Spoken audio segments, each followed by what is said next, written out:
This is the WJTS News. Thank you for tuning in. I'm Bill Potter reporting.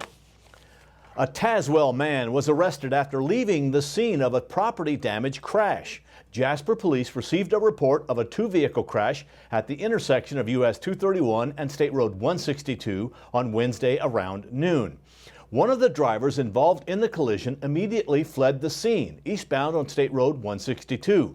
Upon Jasper police responding to the area, the driver and vehicle that had fled was located. The driver was identified as 31-year-old Taryn Ballard. Both vehicles involved in the collision were totaled. Ballard was lodged in the DuBois County Security Center on charges of leaving the scene of a property damage crash, driving while suspended, operating a vehicle without financial responsibility, and operating a vehicle with false and fictitious plates. A Jasper man is behind bars after a domestic incident. On Tuesday at around 8:40 a.m., a female arrived at the Jasper Police Department advising that she was just involved in domestic battery. Jasper police officers located the suspect, 35-year-old John Johns of Jasper, at his residence, and he was taken into custody. Johns is facing charges of domestic battery in the presence of a minor, and strangulation. He was lodged in the DuBois County Security Center. A meeting was held again this week for the DuBois County Courthouse Square Infrastructure and Revitalization Project. Representatives of Regal Construction, Rundle Ernstberger Associates, DuBois County, and the City of Jasper attended. Here is a summary of the discussion. Phase 1 of the water line has been completed and the old water main has been shut down. The northeast quadrant of the courthouse square is closed and will remain closed until construction on this quadrant is completed, about 2.5 months. Curb and sidewalk demolition has begun on the northeast quadrant of the courthouse square. Due to weather, there will be alterations in the schedule. Erosion and stormwater control is being monitored at all times.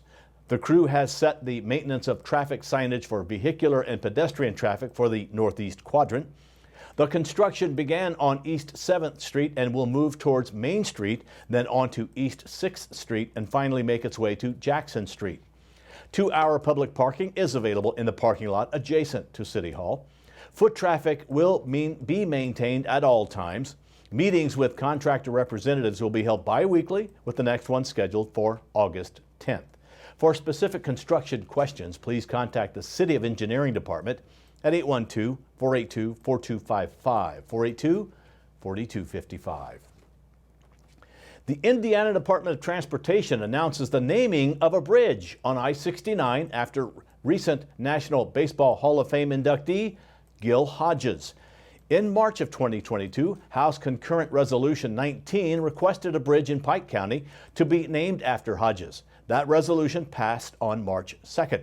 INDOT will name the southbound bridge on I-69 just south of the White River the Gil Hodges Memorial Bridge. Hodges competed in 7 World Series, 8 All-Star games, and received the first 3 Gold Glove awards for first baseman in the National League. Hodges is a Pike County native and was recently inducted into the National Baseball Hall of Fame. A mural for Hodges will be placed in his hometown of Petersburg at the intersection of State Road 57 and State Road 61 on July 30th. Lincoln State Park is partnering with the Lincoln Amphitheater to launch their first Young Abe's Bluegrass and Country Craft Fair on Sunday, August 28th from 11 a.m. to 4 p.m. That is Central Time. It's in the Lincoln Amphitheater parking lot. The event will feature a variety of craft vendors, food, and naturalist-led activities for people of all ages. The Young Abe's Bluegrass and Country Craft Fair will run in conjunction with the Lincoln Amphitheater's first AMP Unplugged event of its season, an intimate Sunday late afternoon event featuring the bluegrass sounds of Owensboro's Kentucky Shine Band and very special guest Evansville's Troy Miller. The event is set to begin at 4 p.m. Central Time. Tickets for the show will get you in the park as early as 11 a.m. to be able to enjoy the full day of activities, and are only $12.95 per person and can be purchased at LincolnAmphitheater.com. Children 12 and under can attend the show and the art craft and activity fair free of charge. If assistance is needed to purchase tickets, you can call 812-937-2329, 937-2329, or you can visit LincolnAmphitheater.com or email LincolnAmphitheater@visitindiana.com. If interested in only attending Young Abe's Bluegrass and Country Craft Fair itself, the normal Lincoln State Park gate fee will apply, $7 for in-state, $9 for out-of-state. Or individual tickets can be purchased for $2 by calling 812-937-2329, or again, email LincolnAmphitheater@visitindiana.com.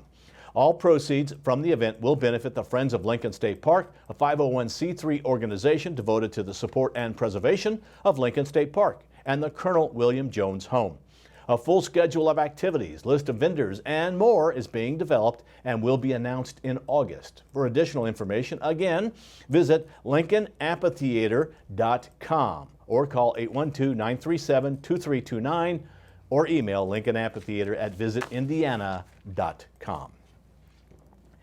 Indiana is among the states suing the Biden administration over the plan to tie school lunch money to transgender policies. 22 states are signed on to the lawsuit. The states accuse the federal government of trying to force states and local schools into accepting new definitions for discrimination by threatening to withhold money for school lunches. The USDA said back in June that it will include discrimination based on gender and sexual orientation in its programs. Indiana Attorney General Todd Rokita called the idea a new level of shamelessness and said some low-income kids in Indiana could go hungry because of those changes.